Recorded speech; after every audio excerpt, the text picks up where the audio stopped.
Selamat datang di Arsikes, ruang bincang arsitektur. Tak terasa nih, Arsikes sudah sampai ke episode keempat. Dan pada episode kali ini, kita akan kedatangan narasumber yang sangat luar biasa, yang merupakan salah satu dosen di Departemen Arsitektur Fakultas Teknik Universitas Hasanuddin. Beliau merupakan salah satu dosen yang terkenal dalam labo teori sejarah arsitektur. Dan pada episode kali ini, kita akan membahas mengenai arsitektur vernakuler, keunikan budaya dalam desain lokal.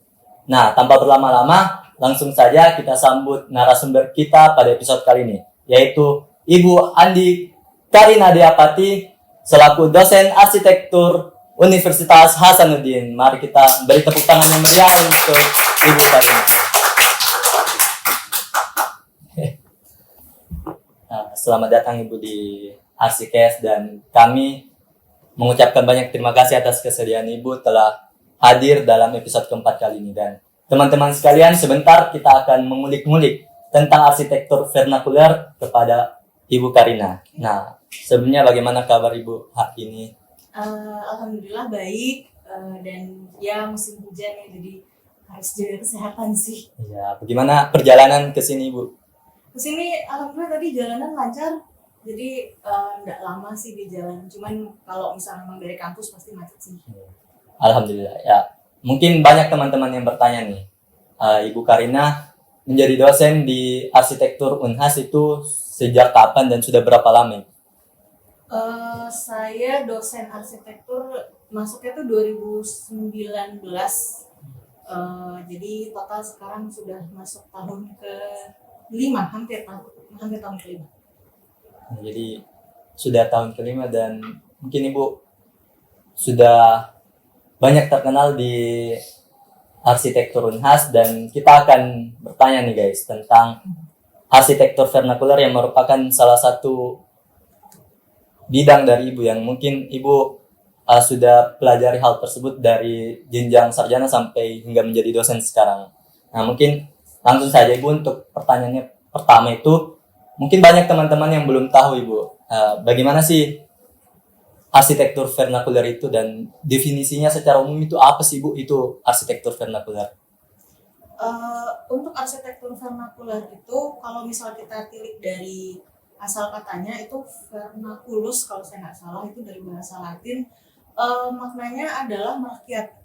Jadi intinya adalah kalau misal kita jelaskan secara sederhana tanpa berumit-rumit, arsitektur vernakuler adalah arsitektur yang dibuat dengan teknik lokal yang merakyat, dibuat dengan material lokal, dan melibatkan seluruh unsur-unsur lokal.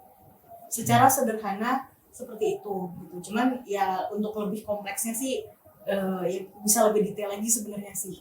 Ya, jadi arsitektur vernakuler itu yang berkaitan dengan masyarakat dan budaya lokal yang ada dalam bangunan tersebut ya. Ya, benar. Mungkin teman-teman juga masih sulit membedakan nih Bu, apa sih perbedaan utama antara arsitektur vernakuler sama arsitektur tradisional Ibu? Mungkin teman-teman mahasiswa arsitektur banyak yang bingung apa sih perbedaan dari kedua arsitektur tersebut, dan itu termasuk gaya atau apa Ibu mungkin dari arsitektur vernakuler itu? Oke. Kalau misal kita tilik lagi ke timeline sejarah, ada yang disebut arsitektur tradisional kan. Kita juga kenal sebutan arsitektur klasik. Sebenarnya kalau perbedaan-perbedaan itu, sekarang ada lagi yang namanya arsitektur Nusantara, ada yang dinamakan arsitektur regional. Untuk membedakannya, jadi gini, arsitektur tradisional itu adalah arsitektur vernakuler yang sudah berlangsung selama, kita bisa bilang, berabad-abad. Dalam hitungan abad, dalam ratusan tahun dia diulang-ulang seperti itu sehingga bentukannya tetap. Dan biasanya ada ritual-ritual tertentu yang harus dilakukan, dan itu sudah jadi pakem, itu kalau tradisional. Sementara untuk vernakular itu sendiri adalah Ini misalnya kita di Makassar. Di Makassar ini mungkin orang yang jangan di Makassar, Pak, di Sulawesi Selatan. Orang yang tinggal di Makassar dengan orang yang tinggal di daerah Toraja misalnya, walaupun sama-sama satu region, mungkin ada kesamaan dari arsitektur regional, tapi secara vernakular dia akan berbeda dari material-material apa sih yang ada, yang banyak di Toraja mungkin tidak banyak di Makassar. Terus metode-metode membangun turun-menurun mungkin berbeda yang di Makassar sama Toraja. Nah, itu yang membedakannya satu sama lain. Gitu. Tradisional dia adalah satu arsitektur yang pakemnya sudah jelas, harus diikuti, bentuknya harus sama seperti itu. Sementara vernakular dia lebih dinamis, mengikuti dia pindah daerah dikit aja. Misal di sini nggak ada bambu nih, kita pakai kayu jati aja deh yang ada gitu. Nah itulah vernakular seperti itu. Artinya perbedaan sudah sangat jelas ya Bu, antara kedua ini. Antara tradisional itu bersifat pakem, sedangkan vernakular ini bersifat dinamis. Tapi berkaitan dengan dinamis, bagaimana dengan arsitektur vernakular terhadap perkembangan zaman Ibu? Kan tadi Ibu menjelaskan tentang tempat dan lokasi yang berbeda dari masing-masing arsitektur, masing-masing daerah yang berpengaruh terhadap arsitektur vernakular ini. Bagaimana dengan perkembangan zaman Ibu berkaitan dengan masa? Mengenai itu, modernitas dikaitkan dengan arsitektur vernakular gitu ya. Karena vernacularity ini dia lebih dinamis dibandingkan yang tradisional. Tradisional itu pasti membatasi gitu ya untuk unsur-unsur modern bisa masuk ke prinsip-prinsip arsitektur. Sementara untuk vernakular itu lebih bisa diterima.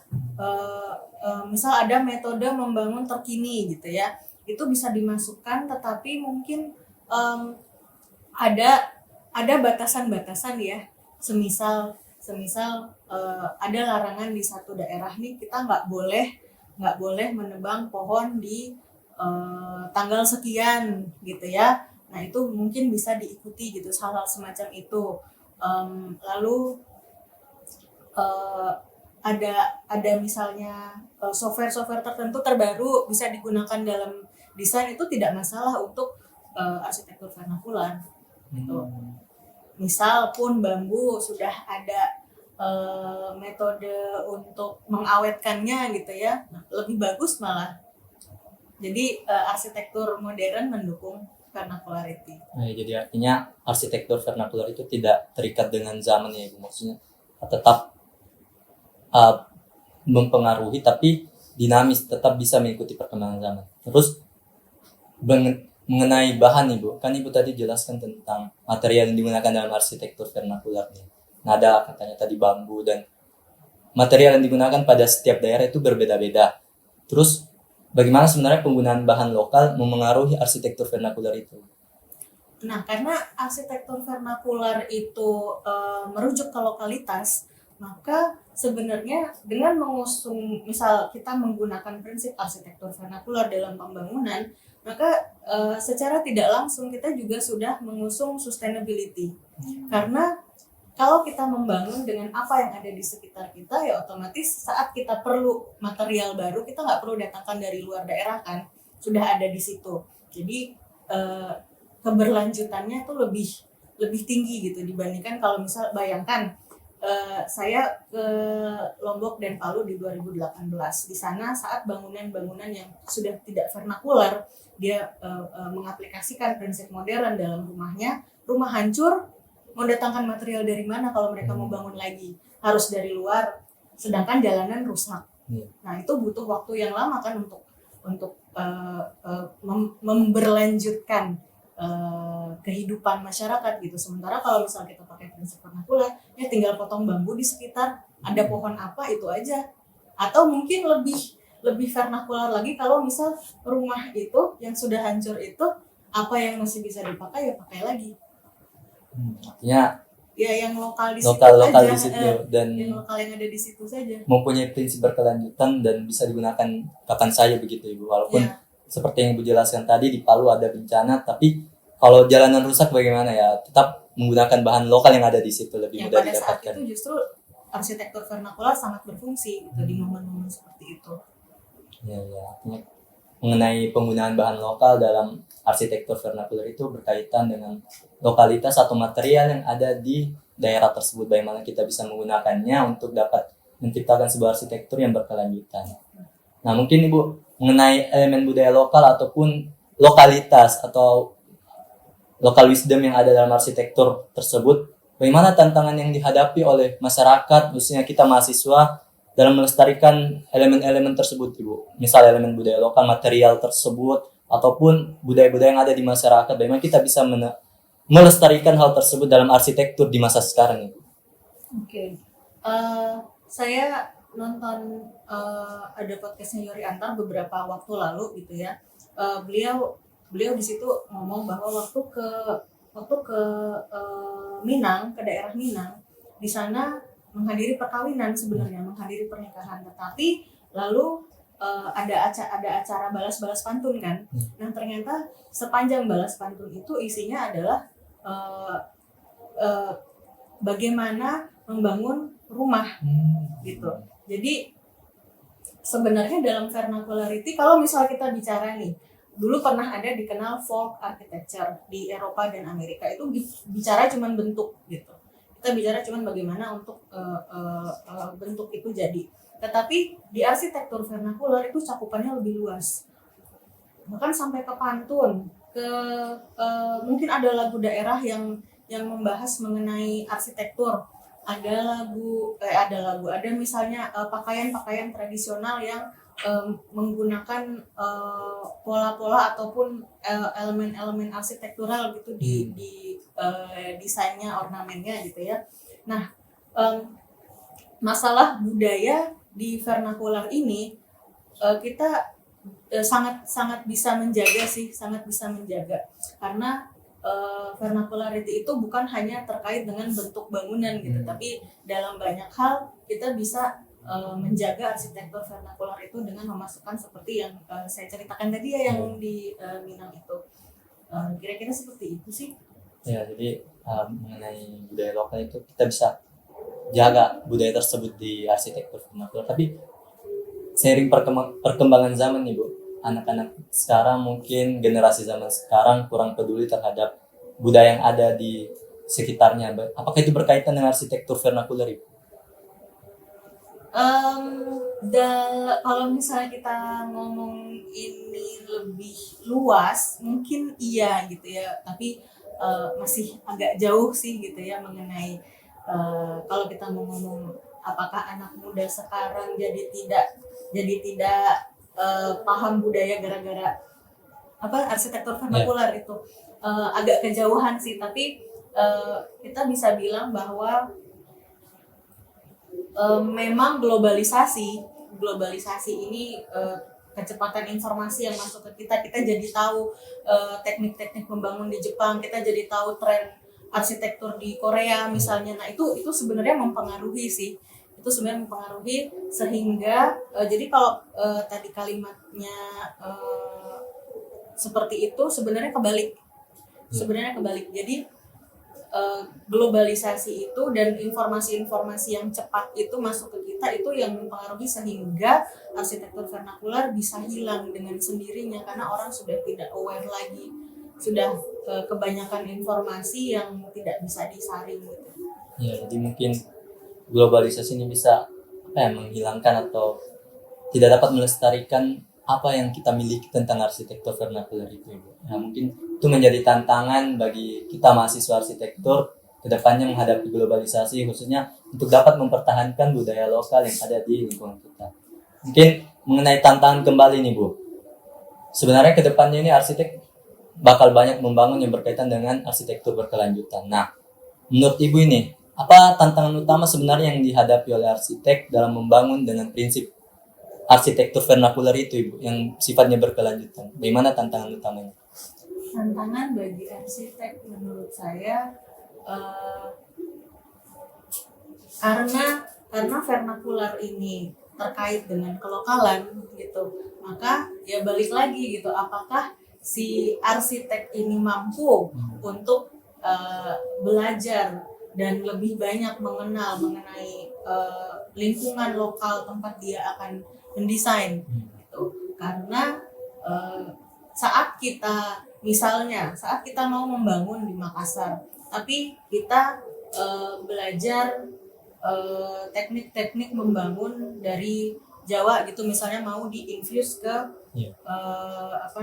infuse ke desain yang mau kita bikin ini, itu bisa dibilang vernacularity karena itu adalah vernakular di Jawa, tetapi konteks lokalnya jadi hilang karena bangunan itu akan diletakkan di Makassar. Jadi dia akan menjadi alien bagi bangunan-bangunan di sekitarnya. Nah, karena vernakular itu sangat terkait juga dengan budaya, maka saat kita ngomong vernakular, arsitek sebenarnya harus belajar gitu istilah-istilah lokal. Kayak kalau misal istilah kolom kan bahasa Indonesia tuh kolom. Nah, orang kita kan bilangnya tiang, balok misalnya. Ada orang bilang baloki, ada bilang reng kalau di sini toh. Nah, jadi itu adalah hal-hal yang arsitek perlu belajar gitu. Di mana dia menjejakkan kaki, ya dia harus belajar tentang budaya di situ.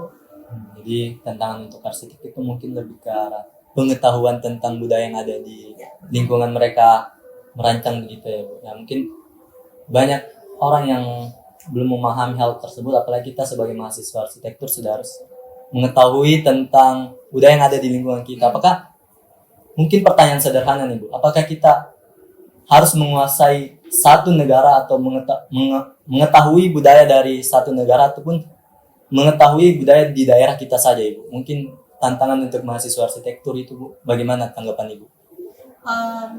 Saya pribadi adalah dosen yang selalu encourage mahasiswa untuk tidak membatasi diri gitu. Jadi belajarlah banyak hal, jalan-jalanlah ke banyak tempat, cari sebanyak mungkin referensi, karena tetapi tetap batasi diri gitu.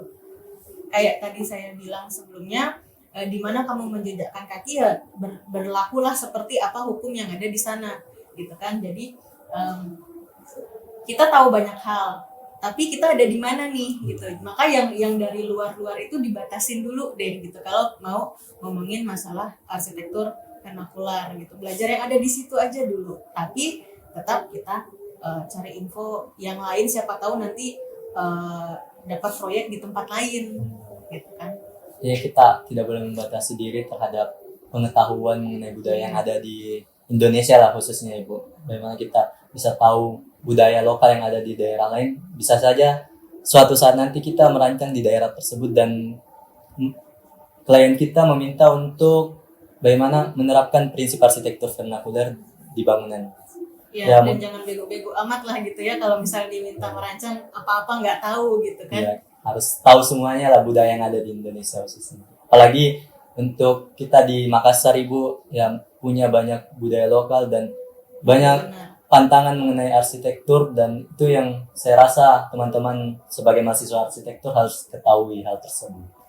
Ya, pertanyaan terakhir itu Ibu dari kami, dan sebenarnya kita masih ada satu pertanyaan, tapi untuk itu kita break terlebih dahulu untuk lanjut ke sesi berikutnya. Nah, kembali lagi di Arsikes. Nah, kita akan melangkah ke sesi selanjutnya. Sekedar informasi ini Bu, kita sudah menyebarkan question box di story Instagram HMA FTUH, dan ada beberapa pertanyaan yang masuk dari mahasiswa mengenai arsitektur vernakular tersebut.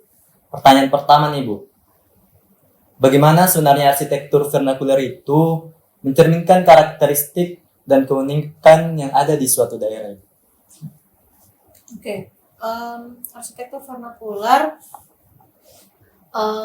misalnya kita ambil contoh di benua saja, kita pindah benua. Di benua Eropa dengan di Asia. Di Asia saja kita iklimnya beda-beda. Ada yang dapat iklim subtropis, ada yang dapat iklim tropis. Untuk misalnya arsitektur vernakular di Eropa, itu harus memikirkan bagaimana supaya bangunan itu bisa tahan terhadap iklim di musim dingin yang udaranya dingin dan kelembabannya itu rendah alias kering gitu kan. Tapi juga bangunan itu harus tahan di musim panas yang kelembabannya tinggi. Sementara kita di iklim tropis hanya perlu memikirkan bagaimana supaya di dalam bangunan ini tidak lembab. Karena saat musim dingin ataupun panas, kelembaban selalu tinggi. Makanya kalau kita lihat bedanya, di Eropa itu bangunannya rata-rata mirip ya, karena satu benua itu kenanya hampir semuanya subtropis. Sementara kalau di Asia, kalau kita lihat perbedaan bangunan di Jepang misalnya dengan di Indonesia atau di lingkup Asia Tenggara gitu kan, untuk di Asia Tenggara ini kita butuh bangunan yang sirkulasi udaranya selalu bagus. Maka rata-rata bangunannya itu bentuknya panggung. Karena sirkulasi udara bukan cuman dari kanan kiri depan belakang, tapi juga atas bawah. Bagaimana supaya udara tuh segar terus. Jadi udara baru masuk dari bawah, kemudian yang udara yang sudah terperangkap di tengah ini yang sudah panas ini naik, dan sirkulasi horizontalnya juga berjalan gitu. Itu yang akhirnya membedakan bagaimana arsitektur ini arsitektur vernakular ini akhirnya berbeda-beda penerapannya di setiap wilayah. Ya, jadi arsitektur vernakular ini tergantung pada iklim yang ada di daerah tersebut. Iklim itu juga, dan sebenarnya banyak hal sih gitu ya, termasuk juga dari misalnya mungkin kepercayaan ya, kepercayaan mungkin misalnya di Papua masih ada kepercayaan, masih ada suku yang mempercayai bahwa wanita yang sedang menstruasi itu butuh rumah khusus, sendiri, ya. butuh rumah khusus, sehingga ya dibuatkanlah itu, sementara di tempat lain tidak ada. Itu mungkin itu bisa masuk vernakular dan bisa masuk tradisional juga sebenarnya, karena itu kayak sudah jadi pakem buat mereka. Ya, tapi itu jadi pakem untuk warga di sana, tapi juga merupakan keunikan Ibu, jadi karakteristik dari arsitektur yang ada di daerah Papua. Mungkin benar. itu tadi saya mau pertanyakan, bagaimana kalau di Indonesia Ibu, bagaimana arsitektur vernakular itu mencirikan suatu daerah, misalnya lah secara umum saja kita di Kota Makassar, bagaimana itu Ibu?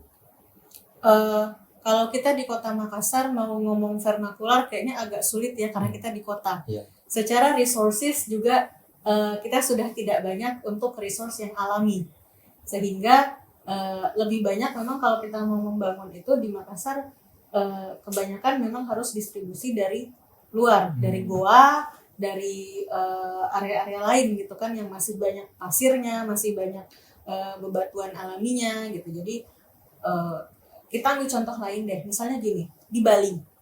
Bali itu kenapa dia di seluruh Indonesia, di Bali saat daerah-daerah lain di Indonesia mengaplikasikan kayu dalam arsitekturnya, di Bali malah batu. Gitu.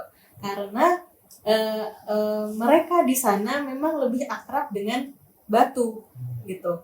Dan sementara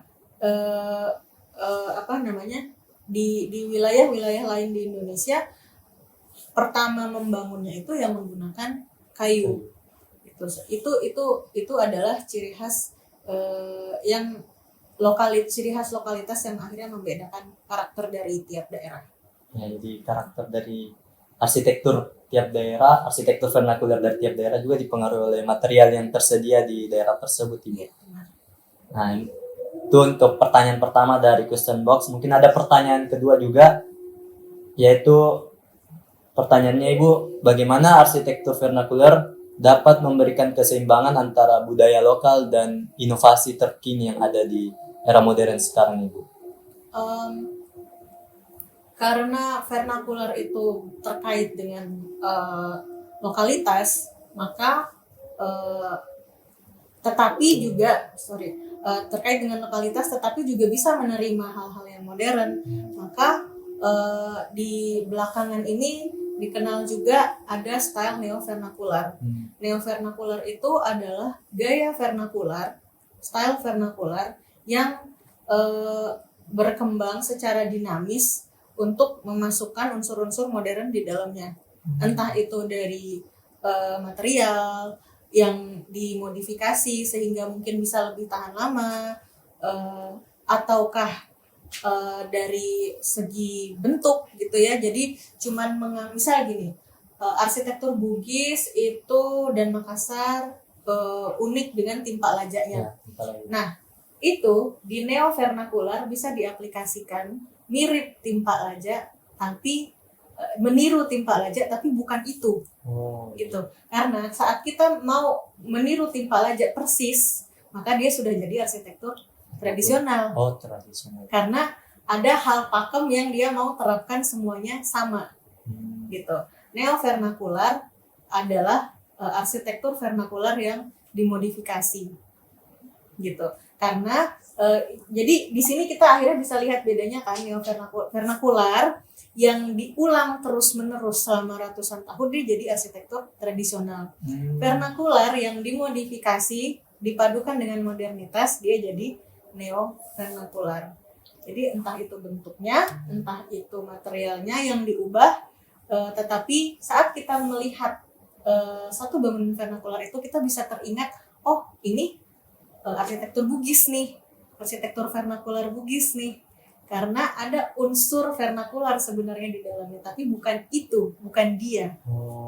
Jadi gitu. Neo vernakular itu punya gaya tersendiri, tapi tidak lepas dari arsitektur vernakular itu. Iya, nah itu neo vernakular itu adalah saat vernakular dikawinkan dengan modernitas. Kalau gitu. Bagaimana dengan apakah arsitektur neo vernakular itu terikat juga dengan arsitektur tradisional Ibu atau tidak? Secara rupa mereka pasti ada kemiripan karena akarnya dari vernakular juga gitu. Tetapi kalau mau dibilang apa tadi? Terikat mungkin ada batasan-batasan di dalam neo vernakular itu. Kalau kita bilang terikat sih tidak gitu. Tapi misal gini. Dia kalau disandingkan akan tampak kesamaan. Tapi masalah dia terikat atau tidak ya jelas tidak gitu karena yang tradisional ini sudah ada aturan-aturan bakunya yang tidak bisa dilanggar yang harus dipatuhi, sedangkan neo vernakular adalah vernakular yang di-upgrade lah gitu ya kira-kira bahasanya gitu. Ya, jadi memang sangat jelas antara perbedaan arsitektur vernakular dan arsitektur tradisional tersebut Ibu. Dan muncul juga yang namanya arsitektur neo vernakular yang merupakan modernisasi dari arsitektur vernakular tersebut. Dan arsitektur neo vernakular tersebut juga tidak terikat ataupun bisa disandingkan dengan arsitektur tradisional tersebut. Nah, mungkin itu pertanyaan dari question box Instagram HMFTUH Ibu. Dan sekali lagi kami mengucapkan terima kasih atas kesediaan Ibu untuk hadir dalam podcast kita pada episode kali ini. Dan sedikit kesimpulan bahwa arsitektur vernakular merupakan arsitektur yang berkembang di suatu daerah dan bersifat dinamis serta memiliki perbedaan dengan arsitektur tradisional, di mana arsitektur tradisional itu bersifat pakem, sedangkan arsitektur vernakular itu dapat menyesuaikan dengan perkembangan zaman di mana lokasi ataupun daerah dari arsitektur vernakular tersebut berada. Mungkin itu untuk episode kita pada hari ini yang sangat insightful banget dari Ibu Karina, dan kami ucapkan terima kasih Ibu, jangan bosan-bosan datang di podcast kami, dan insya Allah next episode bisa mengundang Ibu lagi. Dan sekali lagi saya Muhammad Tasri Ardila sebagai host pada podcast kali ini mengucapkan terima kasih dan pamit undur diri. Sampai jumpa di Arsikes episode selanjutnya. Dadah.